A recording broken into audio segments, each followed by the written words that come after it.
10वां class में तो ये बोले मैं मरसल तो ये हम सोच विचार हमको चित करना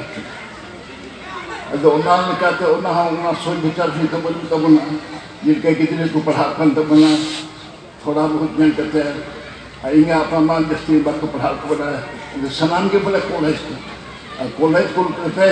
पढ़ाओ चित को पढ़ाओ अकोय बंग अभी चित को बुलाया कॉलेज में आई से IC BSc में MSc में चिता को पढ़ा करना बाको बना अदो नॉगे हेल्प खजे थाबन ओला पढ़ाओ गिद्रे खजे आतो रे से स्कूल को काउंसलिंग ले को ले ठीक के नो पढ़ाओ लेखा नो हम बड़े हना पढ़ाओ लेखा अदो ना दी जरूरी है इन चला हजू संगत ने यूनिवर्सिटी से साथ में इन्वॉल्व किया आप ने हमारी प्रोफेसर नंका उनको बड़ा थी है बातो अभी मेटा का कंसर्न पेटी की गिद्रे को कोई करना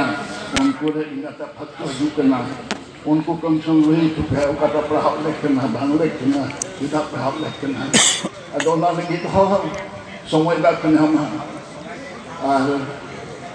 अदो आज के ने हो तो हम ले कि आतो तो चला में अभी कष्ट रे कथा अदो अपोय को मेना बना पछिला नोआ काउंसलिंग का कल स्कूल खजे हम लेखना तो अतो स्कूल होने तमा स्कूल में सरम जाको खुलो तो अठोम मैं ठीक को पढ़ा